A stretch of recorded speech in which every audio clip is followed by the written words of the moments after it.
Marangaria Nadu Yinjamara Ioromai Nadu Yinjamara Gadigo Nuremberg. In my language, Wiradjuri. Good evening. I want to pay my respects to the Eora people and the land of the Gadigal people on who we're meeting tonight.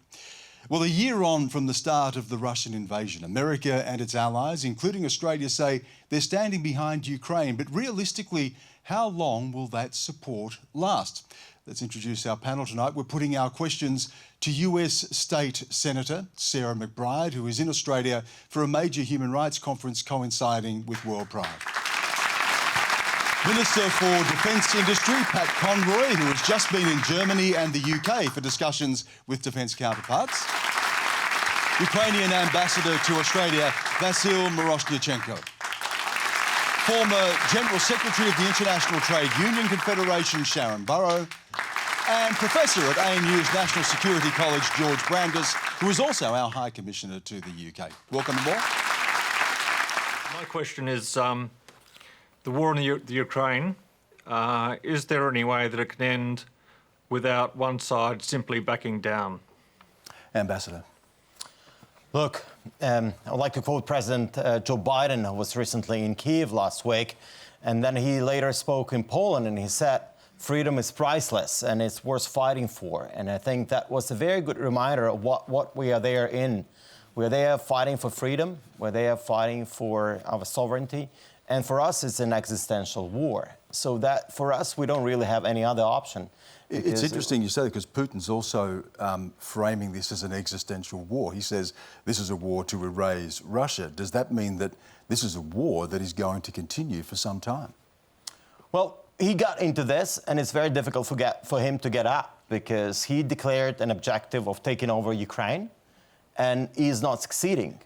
We have been able to drive Russians out from 50% of the land that they have occupied from the outbreak of the war, and we've been getting the support from our allies.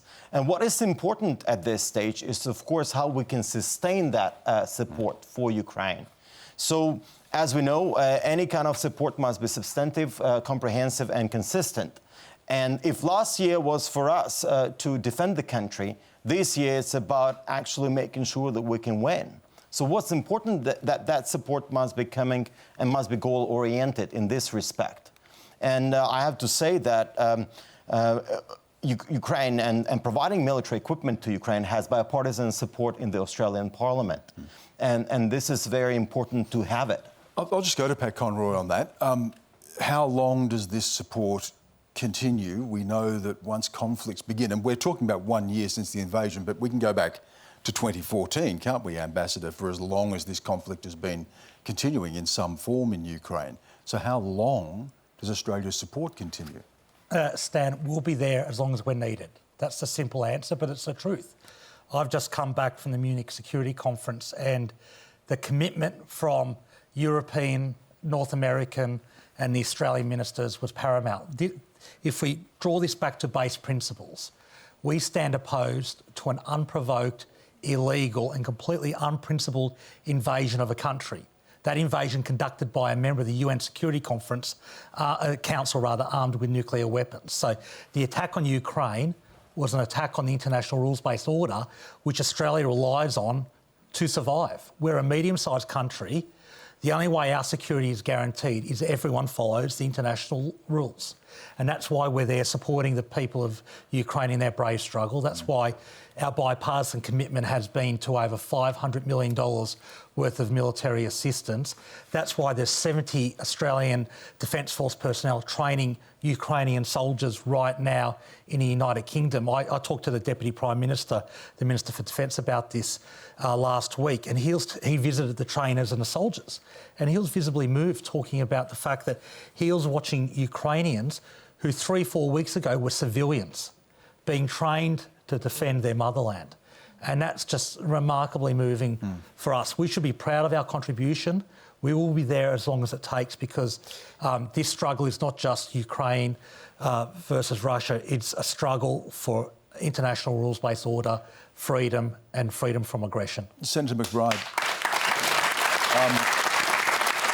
We also know that Joe Biden is saying the same thing. Ukraine will never be a victory for Russia. Never is something he said in a speech in Poland recently. What is the feeling in the United States about how long this could go on and the depth and level of US continued support? Well, first off, it's an honor to be here with the ambassador to Australia from Ukraine. I think people across the world, particularly people who live in liberal democracies across the world, have been inspired by the way Ukrainians have responded to this illegal and unwarranted invasion of Ukraine.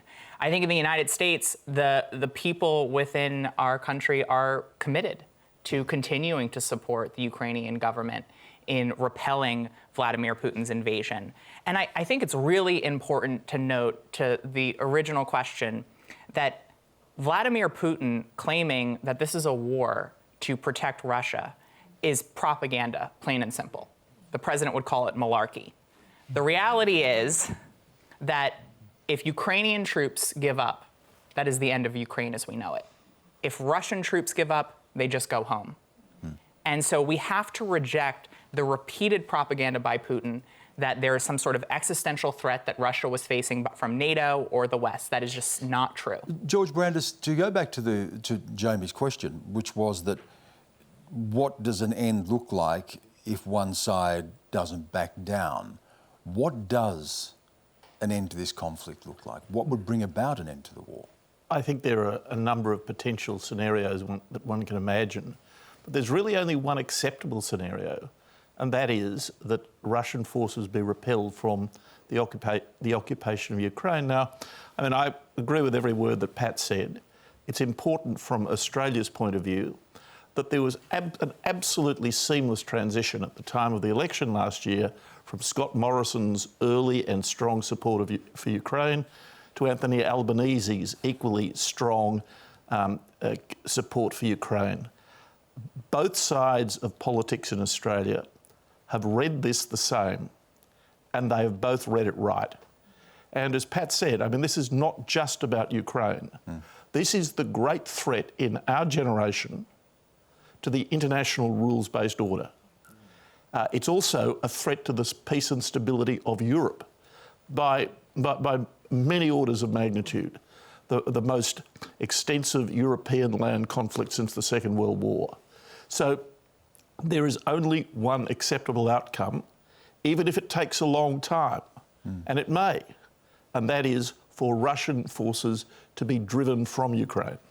Sharan Burrow, you've spent a lot of time in Europe, you've just returned. What was the feeling there about, and one of the things we can say about the war is it seems to have united a lot of countries and given greater strength to the NATO alliance.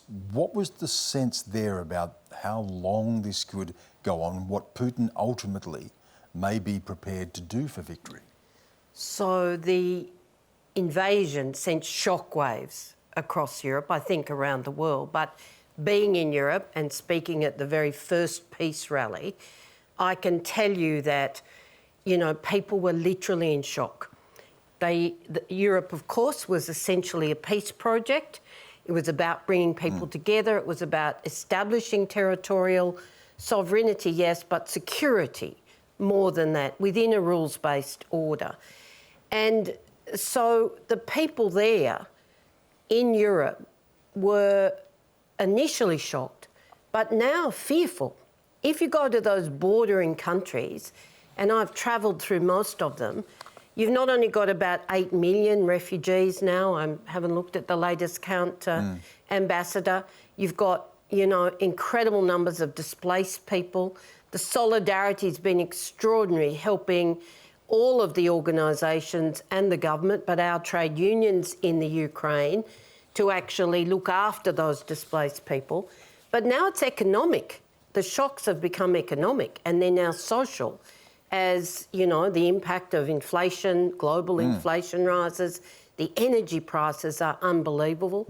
The price gouging by corporations, you know, making, you know, hay while people are literally struggling to survive. So now we're not just seeing a military threat and the fear of that, and it's serious when the last of the nuclear treaty unification has just gone with Russia's withdrawal. but it's actually now a threat to our common security in terms of people being able to live with dignity. Stan, sorry, can I just jump in on those your 2 quick points? One, if you said to me a year ago that Sweden and Finland, 2 countries who've had centuries of non-alignment, would be applying to join NATO, I'd say you're crazy. So it has united the rest of Europe. And secondly, in my meetings, I was meeting with German ministers from the Social Democratic Party, which is equivalent to the Labour Party, and the Greens. And the German Greens are renowned for being anti-war, disarmament. They were the most fiercely committed to increasing German defence spending by 100 billion euros to combat what is going on right now. Just wondering as well when Australia will relocate or return the ambassador to Kiev. Yeah, look, this is something that we're constantly reviewing. It's a really complex and challenging area, and there's a real series of... Of course, we moved to Poland at the We're beginning moved of to the war. Poland, so there's operational, logistical, security and safety things you have to take into account. Importantly, the ambassadors in Warsaw, we've got full diplomatic and consular support for the 50-odd Australians or Australian permanent residents and their families that are still in Ukraine. So they're getting full support out of Warsaw. But ultimately, the safety of our workers has to be paramount. Could I and that's comment what's on that, driving please? that decision. Could I comment on that, please, Stan? And, you know, I hear what you say, Pat, but the fact is that we withdrew our embassy from Kyiv to Warsaw as soon as before the invasion occurred, when the invasion was imminent, as most countries did to various other locations in Western Europe. Most of those countries have sent their ambassadors back in. And President Zelensky has asked that we send our ambassador back into Kyiv, as most of the countries that withdrew did. Now, in Australia's case in particular, there's just no excuse for not sending the ambassador and the DFAT personnel back in. The Australian embassy in Kyiv was co-located with the Canadian embassy. The Canadians are back in. So what is being asked of us, and what we should do, is do the very thing the Canadians have done and reoccupy the very building that they have reoccupied. Well, I can understand that. The decision to relocate the embassy was made by your government for good reason, and those good reasons still remain. Ultimately, we are responsible for the safety of those workers, and we have to make decisions based on that. We're reviewing it constantly, but importantly, all the consular assistance is occurring from Poland, but also, quite frankly, this is about how we show support for Ukraine. And symbolism matters, but so does $500 million Would you worth of like to military see assistance. Australia's ambassador return to Kiev? Well, you've heard the Ukrainian president being asked this question, and you heard what he answered. And that's your view too? All I can, of course, I can only reiterate what my president said. I mean, this is as far as I can comment on that because it's already in the public domain. But what I actually wanted to elaborate a bit is actually on that training in Britain that the Australian government is helping with. I would like to personally thank Deputy Prime Minister Richard Marles and Foreign Minister Penny Wong on actually being there, going there and meeting those soldiers. And let me just explain to you why it's so important. I think that personal connection between the Australian soldiers and Ukrainian soldiers, they're going to come back, they're going to be rotated, they're going to share these stories. And I think Australia's traditionally has been always there fighting for what is right. And this is one of those things. And I think, you know, asking a question of how do we go this year? It's all about a plan. We need a plan for this year. And I look forward to working with Australian government, facilitating communication, that we can have a plan. How much of that assistance could be provided, what could be provided, and we need to know what's happening, what's coming from our other partners. So I think this is a very important plan, because last year it was a bit ad hoc. Nobody knew how it was going to go. It was all about defending the country. But now we have to get all united with all the Ukrainian partners and come up with a big plan. America has a tendency to do over their allies. Why should we expect this time to be any different? I'll give that to the American on the panel, Senator. Well, I think, first off, the United States recognizes that our national security is inextricably linked with the trust that our allies have in us. And I think for the United States, for the American people, the reality is that Australia and the United States have fought together through major world wars, World War I, World War II, the Gulf War. And I think for us, for our government, for our public, we see Australia as a sister country, a country that shares culture and language and history, and countries for whom our destinies are inextricably linked. And so what I would say is that our country, both our government and our people, are committed. I think Shane was also getting to the point, Shane, if I'm reading you rightly, about America's ongoing support for Ukraine. Is that right? For Ukraine. If we look at the Afghanistan experience, for instance, there are a lot of people in Afghanistan, Sharan Burrow is nodding to this, Sharon, I'll put it to you, who may have been saying, where are the Americans now?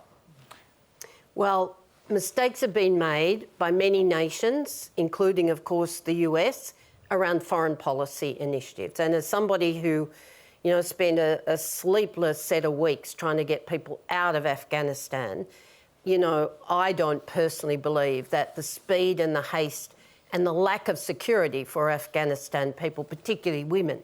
But I could say similar things about other countries in regard to Syria, where we've still got ongoing conflicts. There are, in fact, if you go to 2014, then you could actually look back, and I think Angela Merkel admitted this, that in 2014, when the agreement was struck around those territories, the work that should have gone on Donetsk, Luhansk. The Minsk agreement you're talking about, yes, right? The work that should have gone on, that was part of that treaty, didn't.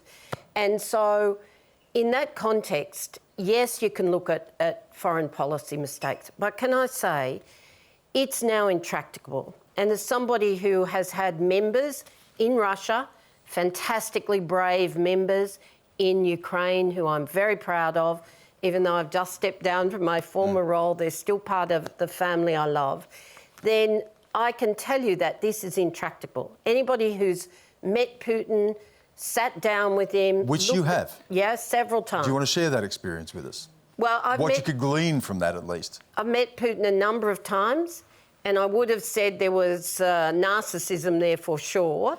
And, I don't think that's disputed. But now, this is a man who does not know how to engage. So while all walls should come to an end, and I think, Professor Brandis now was actually alluding to the fact that peace scenarios are always to be encouraged. But seeing this man in operation, and I once stood on a stage with him co-launching a union conference where I understood things I hadn't before, with his absolute vitriol against the West.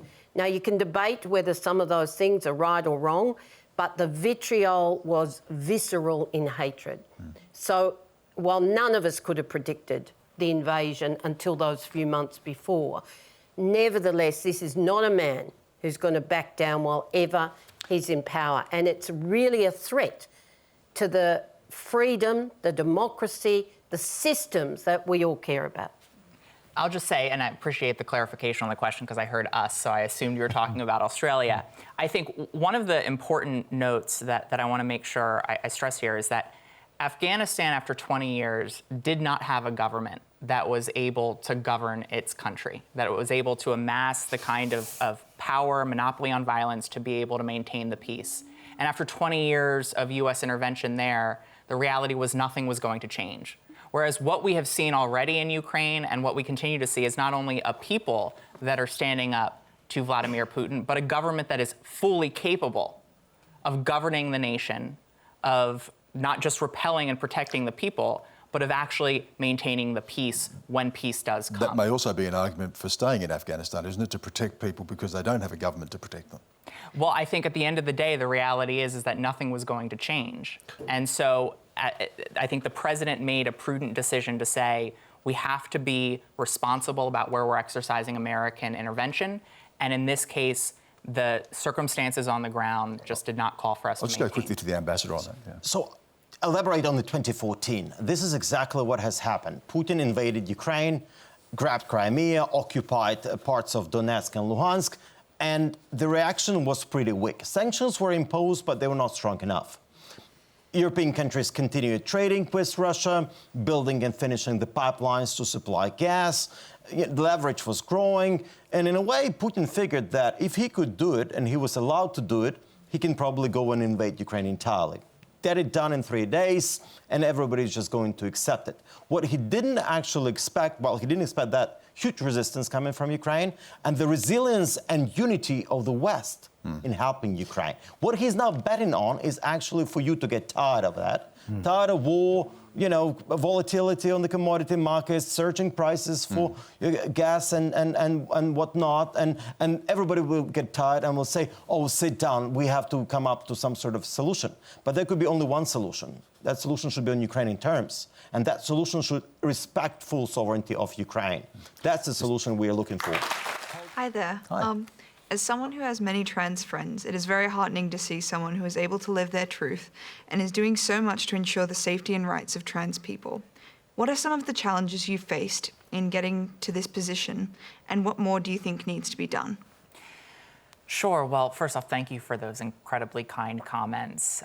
The ability to serve a community that I was born and raised in public office as my authentic self is the greatest professional privilege of my life. And I think one of the greatest challenges in getting there was simply having the courage to reimagine a world that didn't exist.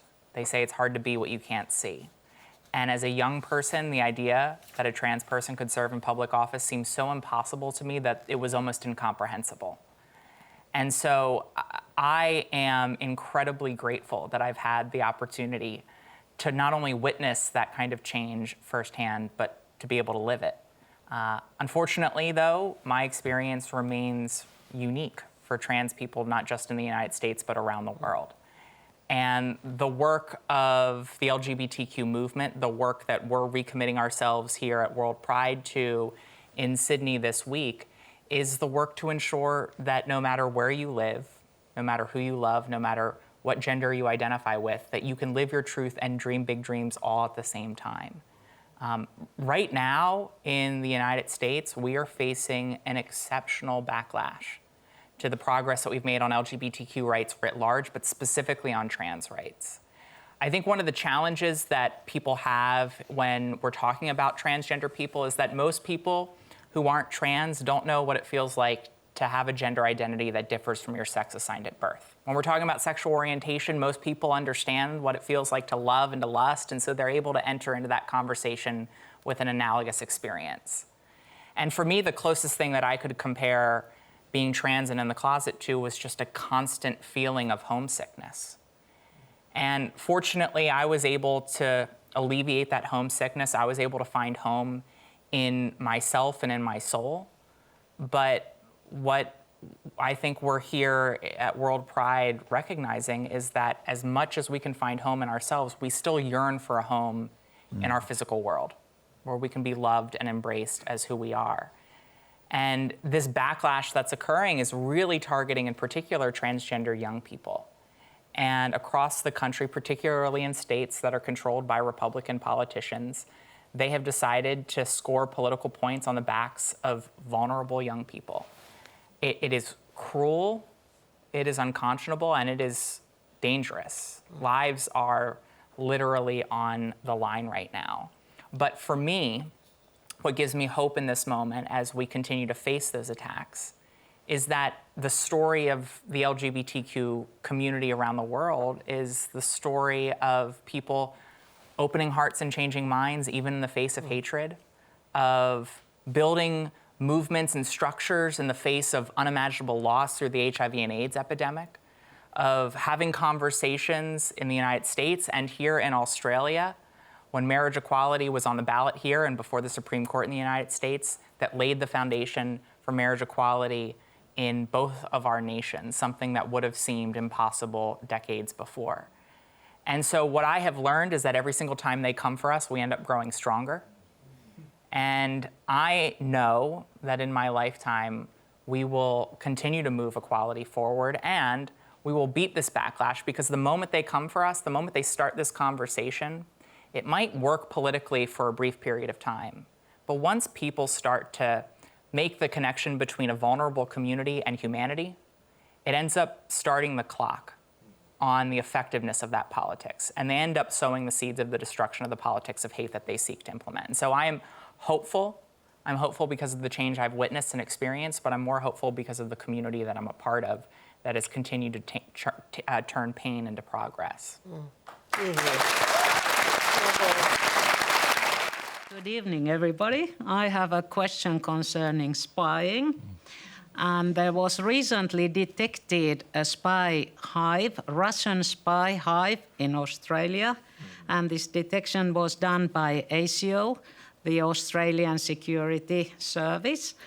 And I now wonder, Stan and all of you panelists, that have you ever felt that there is somebody spying on you? Somebody standing behind your shoulder? You have yet anyway access to very interesting, very often very important information which could be of use to any foreign spies here. Eva, I lived in China as a reporter for 10 years. I can tell you I didn't have to wonder. Yeah, exactly. They were parked outside my house. Exactly. Yeah. George Brandis. Well, I was as the Attorney General, was the Minister responsible for ASIO, so in my day. So, of course, Does that mean ASIO was looking over your shoulder? No. ASIO is terrific. So, but of course, in a position like that, you're very conscious that you are a person of interest to potentially hostile foreign powers. This Russian nest of spies in Australia is, of course, a great historical theme in this country, going back all the way to 1954 and the famous Petrov incident. So, you know, the more things change, the more they stay the same. Pat Conroy. Well, it's an interesting story, and I certainly feel like when you're in the public gaze, you always have to be careful. And the story about going overseas, it reminds me, when I travel to certain countries, you're not allowed to take your electronics. They give you an old Nokia, sorry for the product placement, which is good because I like to play the snake gun. So it's good. So you're not allowed on any of your electronic devices. You take a Nokia, you make your phone calls. When you come back to the country, they have a very high-tech solution to get rid of it. They hit it with a hammer. It's just wasted. So you have to be careful as a minister or a member of parliament because it's ultimately the nation's secrets that you're guarding, not your own. Sarah, in the United States as well, do you feel as if you're sometimes, someone might be watching you, looking over your shoulder? Are there any precautions that you might take just in case? Well, I'm not hiding anything. So, but I think what is oftentimes really jarring is you will think about something and maybe even have a conversation. Your phone might not even be around. And then you get the advertisement for whatever. Is your phone listening to you? Yes, right. And so I don't know if foreign powers are spying on me, but corporations trying to sell me things seem to be spying on me. I think that this question, though, really reinforces something that I think is one of the greatest public policy questions that we're facing right now, which is an unregulated internet is a much easier internet where you can spy on people. And the lack of meaningful regulation of the internet, the fact that it's essentially a wild, wild west, opens it up to significant abuse, whether we're talking about private actors or foreign powers. Ambassador, what precautions do you take right now? Because, we can have a laugh about some of the things, but of course, in the situation that you're in, you must be very conscious.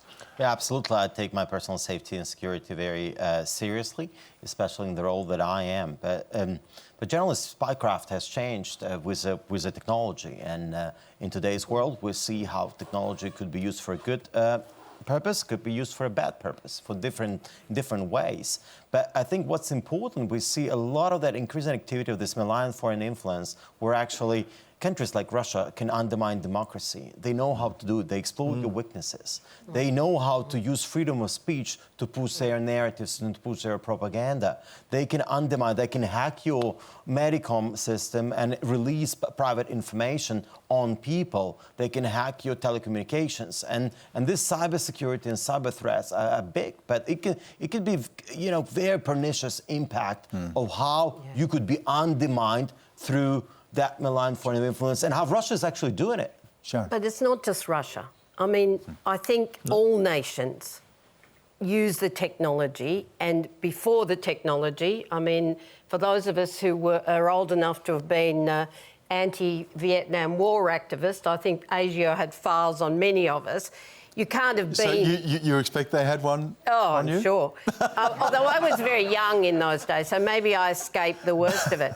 But as the leader of the global labour movement, I can tell you surveillance is everywhere. Like, you don't go into a country and fight for human and labour rights, fight for people and justice and freedom and not be under surveillance. But that's not what I'm worried about. As leaders, we expect that, and you take precautions. You know, you can't escape it. I'm sure most of us have had attacks over time. I certainly have. But I'm worried about the level of surveillance on people. You know, we can make jokes now about ASIO, but Sarah's point about corporation is humorous at one level, but it's insidious. For workers in workplace, the level of surveillance equals oppression. So we need brave politicians to actually legislate. I'm not sure about the internet. Sarah could have a debate about how to regulate that, because I think corporate interests are right in there. But nevertheless, we do need to make sure that people still have some privacy that they can actually depend on. Eva, thank you so much for your question. That's all we have time for. Thanks again to our panel, Sarah McBride, Pat Conroy, Vasyl Myroshnychenko, Sharan Burrow and George Brandis. Please thank them. Thank you as well for sharing your questions. I'll be with you live from Melbourne next week. We're going to be discussing free speech, which we spoke a little bit about tonight, the monarchy, and the hard questions we face around the voice to Parliament. Joining me, British playwright Sir David Hare, Wiradjuri and Whale One lawyer Teela Reid, author and behavioural scientist Pragya Agarwal, Assistant Minister for the Republic Matt Thistlethwaite, and Liberal Senator for New South Wales Andrew Bragg. Go to our website and you can register there to be in the audience. Until then, have a good night. Thank you.